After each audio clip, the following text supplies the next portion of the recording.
Good morning and welcome to our latest chat with the experts at SAS.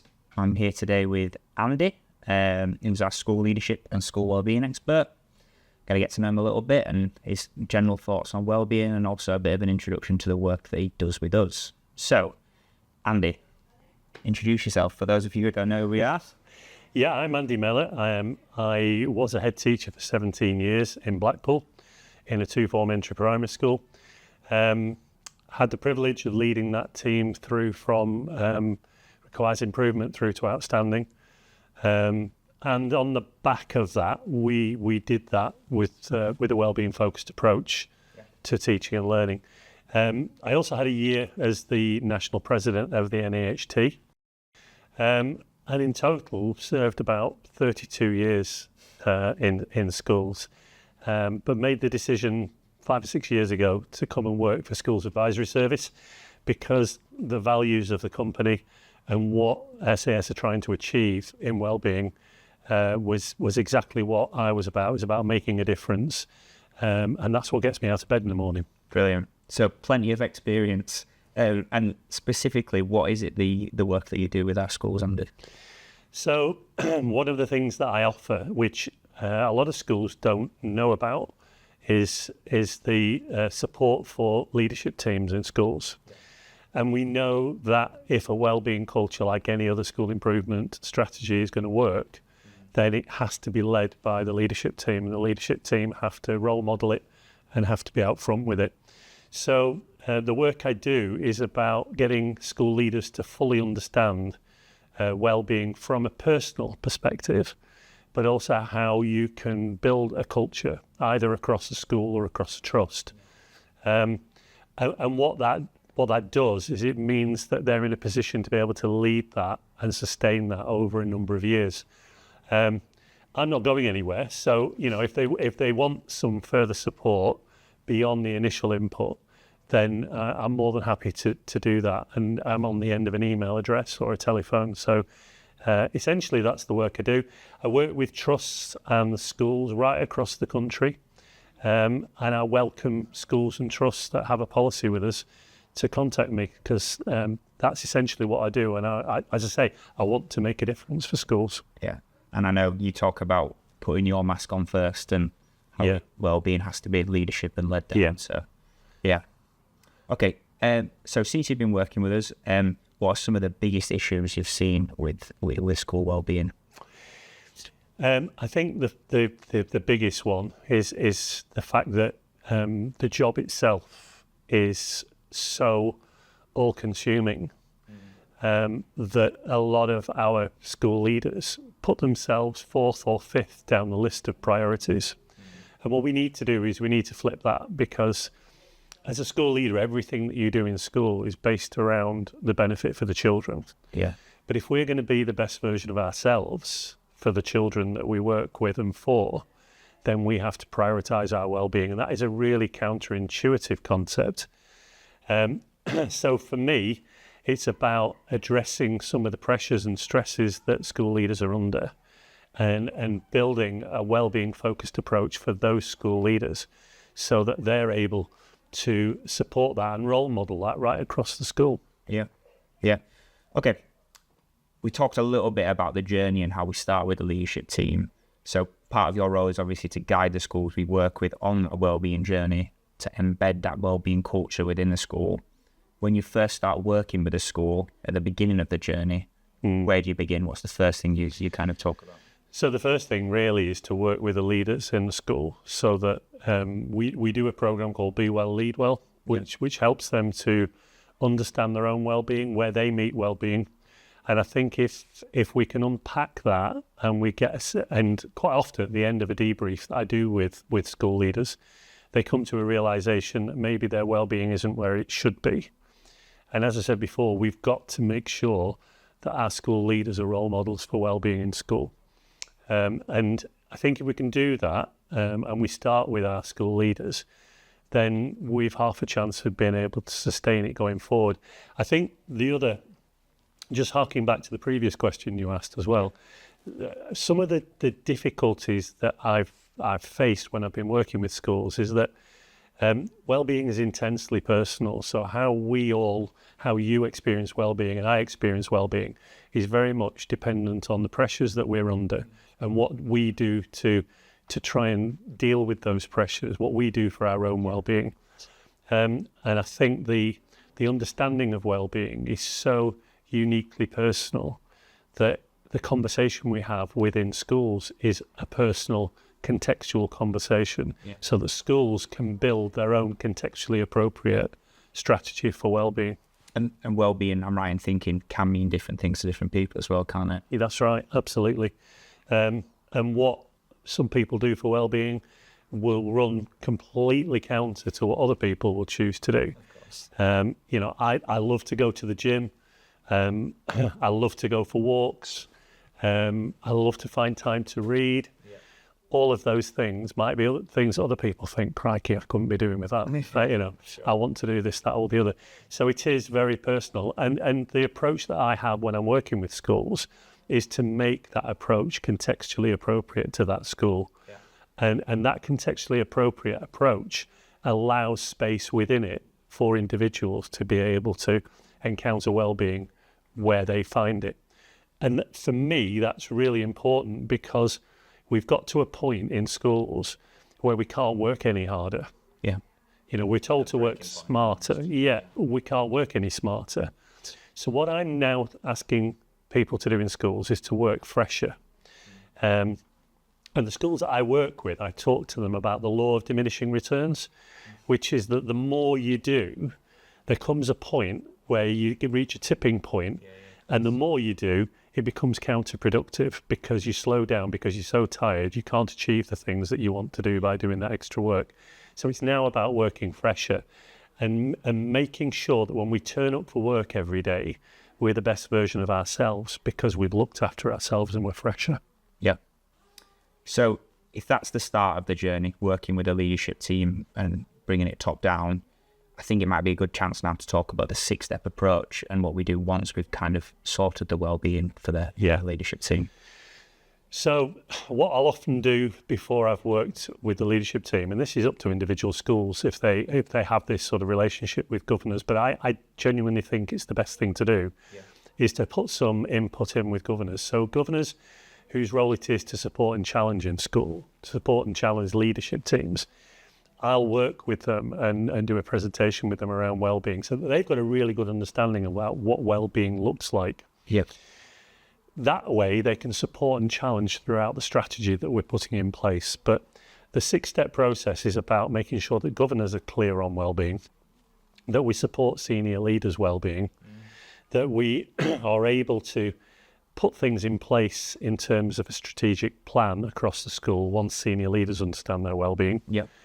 That strategic plan caters for the needs of all groups of staff in the school. And again, the template plan that I have is generic enough for it to be made bespoke to individual schools or trusts. Once we're in a place where staff's well-being is looked after and they understand well-being, they're then able to support student well-being and to support the pupils in the school. And that's the next part of that strategy. So we work our way through all of this. And some of that is about drawing together wellbeing focus groups for staff, for pupils, for them to be able to feed back into the strategy in terms of the extent to which it's working, but then to collect some data at the end of that and evaluate the whole process in terms of the progress we've made, where do we need to work next. So it's a year-on-year, 3-term programme, and it basically covers us all the way through from the governing body right through to evaluation of the programme. And like you've said then, it might not be a quick journey. Different schools are at different levels in terms of well-being, so it's something that can be built on year. That's right. I noticed you mentioned debriefs, Andy. Could you tell us a little bit more about the Be Well, Lead Well debriefs you did? Yeah, so we do a programme called Be Well, Lead Well with school leaders. It starts off with them completing a survey.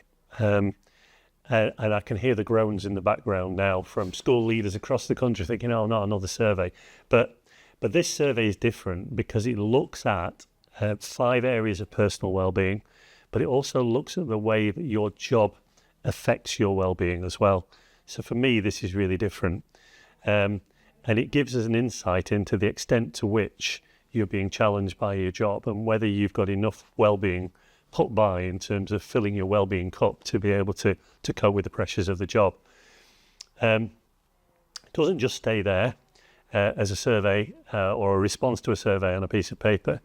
I will then organise what typically is about a 45-minute debrief so that we can actually sit down and we can have a conversation about the person who's the senior leader who's done this this questionnaire and what this happens to be telling them. And it's not in any way a diagnostic. So I'm not sitting here saying, you know, you need to go running or you need to do this, that or the other.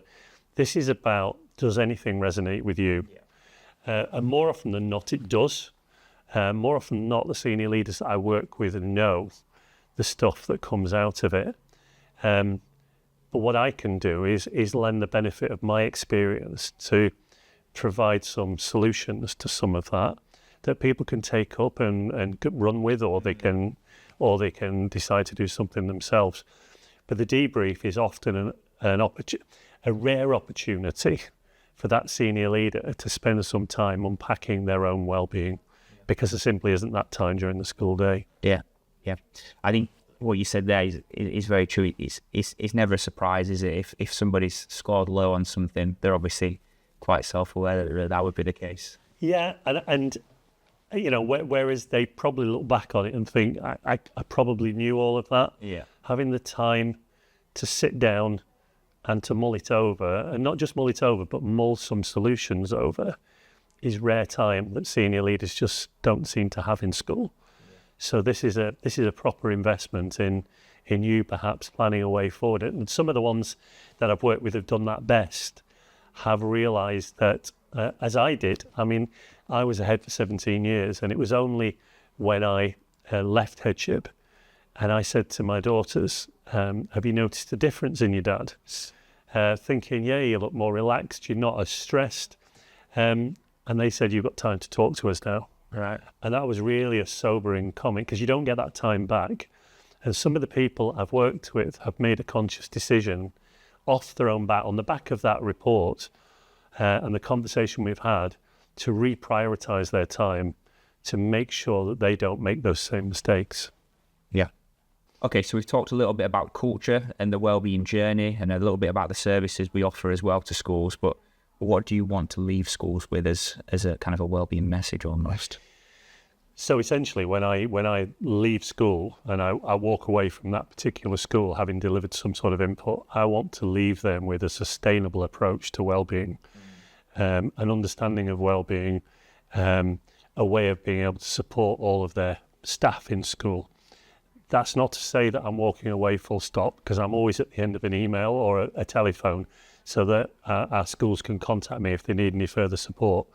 But I'd like to think that the senior staff in the school and the staff and the students are enabled to be able to run and sustain that wellbeing culture in school once the ball has sort of been made to roll. And I think in many ways, a lot of the senior leaders I talk to say, we kind of know where we want to get to, but actually we don't know how to take that first step.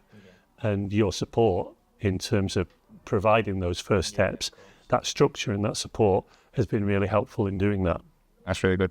And I know you've already done loads of fantastic work with the schools that we work with at SAS, but are there any kind of examples or something in particular that really stands out where maybe you've helped embed a practice within a school, or a school that you've gone into to work with who's already doing some really exciting things around wellbeing?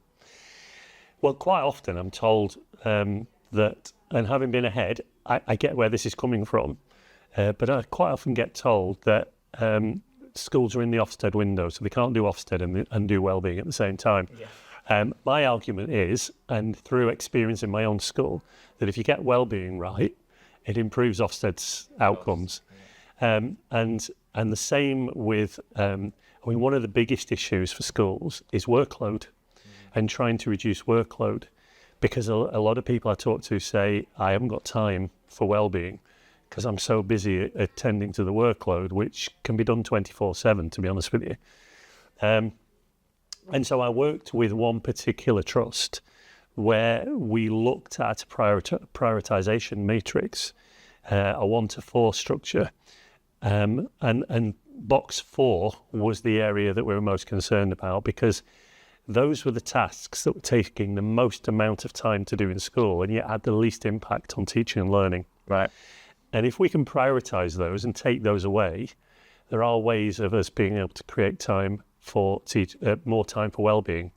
And this one school that I worked with had they'd done a full analysis of the extent to which displays in school, which can often take hours to do, and some schools change them on a fairly frequent basis.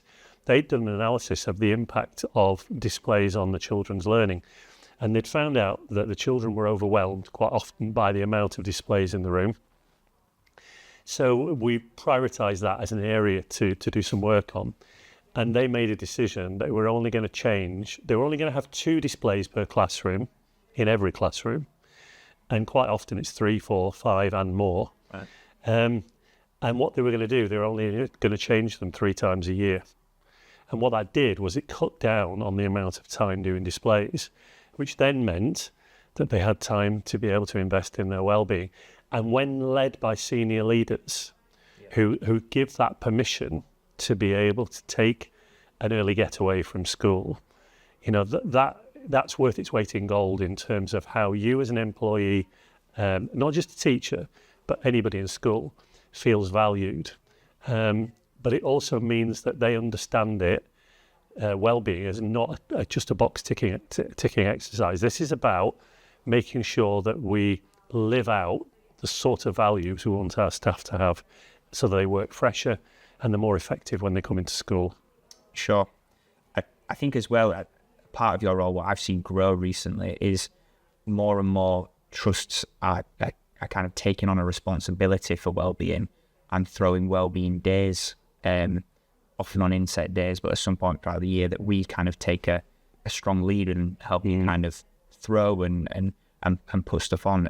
Maybe a little bit about that. What was it on those days? Yeah. So for me, that is where it all starts. I think having a common message as a trust is really powerful. And probably the best example that I've got is the Rutland Learning Trust. I did some work with Rob Gooden, who's the CEO at the Rutland Learning Trust.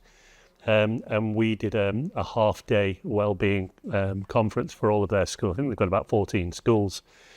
And basically, we held it in this huge room, and we gave the staff the opportunity to think about their well-being and how they interact with well-being.